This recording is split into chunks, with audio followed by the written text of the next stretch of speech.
Picture a fighter pilot on the ground at Ramat David Airbase in northern Israel. It's early morning, his F-16 is fueled, armed, ready, and then the sirens go off. Not the slow, distant kind. The kind that means something is already in the air, already coming, and there is nothing he can do except run.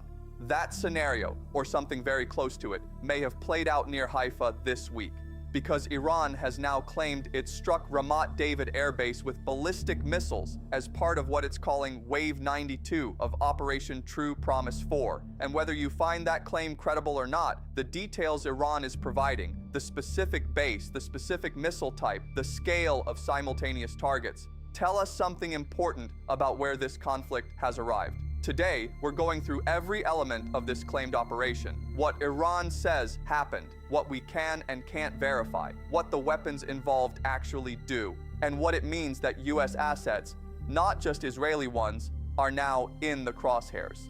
Let's start at the beginning. Operation True Promise is the name Iran has given to its direct military campaign against Israeli and US-linked targets. The earlier operations, True Promise Dawnlod and 2, were the large-scale drone and missile barrages Iran launched in 2024. True Promise 4 represents a significant escalation of that framework. The Wave 92 designation is important. It tells us Iran isn't treating this as isolated strikes. It's presenting this as a sustained, numbered campaign, a deliberate signal that this is organized, sequential, and ongoing.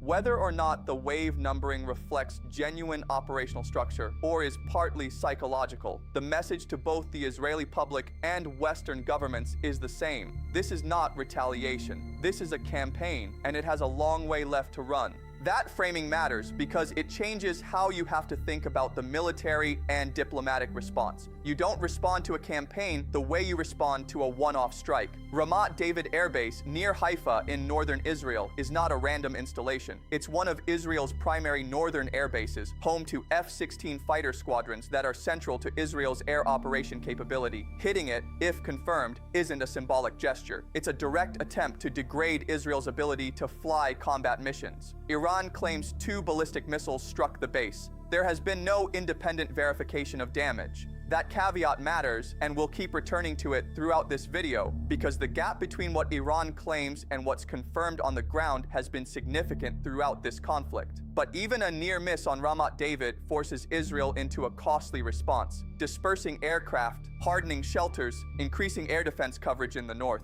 That operational disruption has real value even without confirmed direct hits. Strategically, targeting Haifa also carries a message to the Israeli population. This is not the South, which has been under threat for years. This is a port city, a major economic center. If Iran can credibly threaten Haifa, the psychological reach of this campaign extends to every Israeli city. Iran claims it used Khorramshahr-4 ballistic missiles equipped with cluster warheads, targeting over 50 locations in Tel Aviv and surrounding areas. Let's break both of those elements down separately. The Khorramshahr-4, also known as the K-bar, is one of Iran's most advanced ballistic missiles. It has a range of around 2,000 kilometers, a reported payload of 1,500 kilograms, and Iran claims it's capable of maneuvering during re-entry to evade missile defense systems. Standard ballistic missiles follow a predictable arc. Defense systems are calibrated for that arc.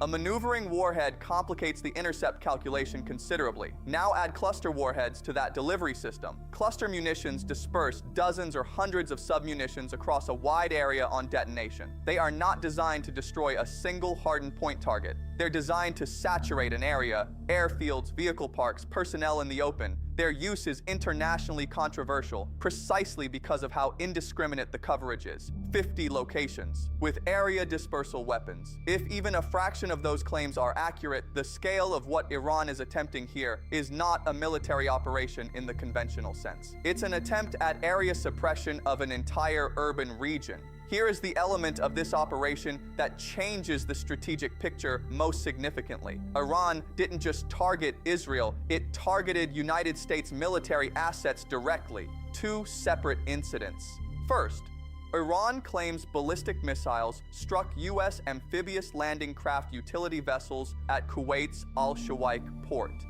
These are not combat vessels, they're logistics and landing ships.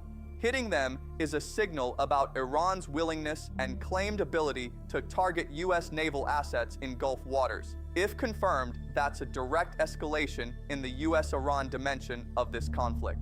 Second, and arguably more significant, a drone strike in Bahrain reportedly destroyed a long-range air surveillance radar. Air surveillance radar is the eyes of an air defense network. Without it, you cannot see incoming threats early enough to intercept them. Destroying it doesn't just blind one base, it degrades the entire regional early warning picture. Iran is not just trying to hit things, it's trying to blind the systems that would stop it from hitting things. Degrade the sensors first, degrade the response capacity second, then keep striking. That is a sophisticated sequenced military logic.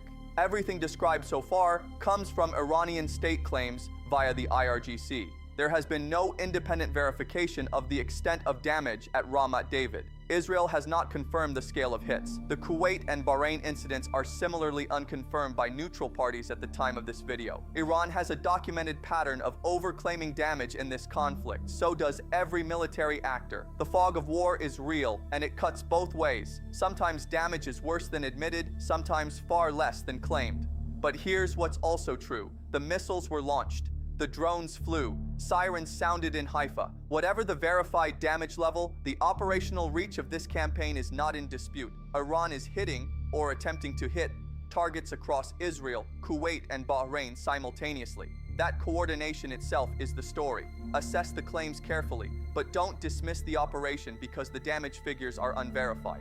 Step back and look at this operation as a whole. What does the target set tell us? Iran is going after 3 categories simultaneously: Israeli air power infrastructure in the north, U.S. logistical and naval assets in the Gulf, and the radar and surveillance systems that make Western air defense work. That's not opportunistic targeting, that's a doctrine. The geographic expansion is also significant. Early in this conflict, Iranian strikes were concentrated on Israel. Now they're reaching Kuwait and Bahrain, U.S. partner states with basing agreements, port access, and significant American military presence. Widening the target geography sends a message to every Gulf state. Proximity to the US comes with a price, and the Wave 92 framing is doing something else entirely.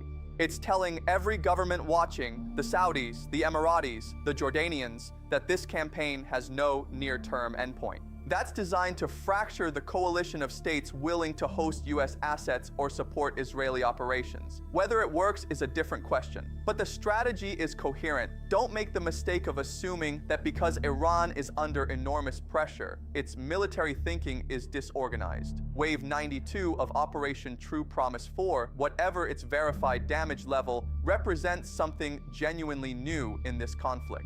It's the clearest evidence yet that Iran has shifted from reactive retaliation to a sustained multi-domain offensive campaign. Targets in Israel, Kuwait, and Bahrain, radar sites, naval vessels, fighter air bases, all in the same operation. The weapons being used, maneuvering ballistic missiles, cluster warheads, long-range drones, reflect years of investment in exactly the capabilities needed to challenge Western air defense systems. That investment is now being tested in live conditions. Every launch is also a lesson.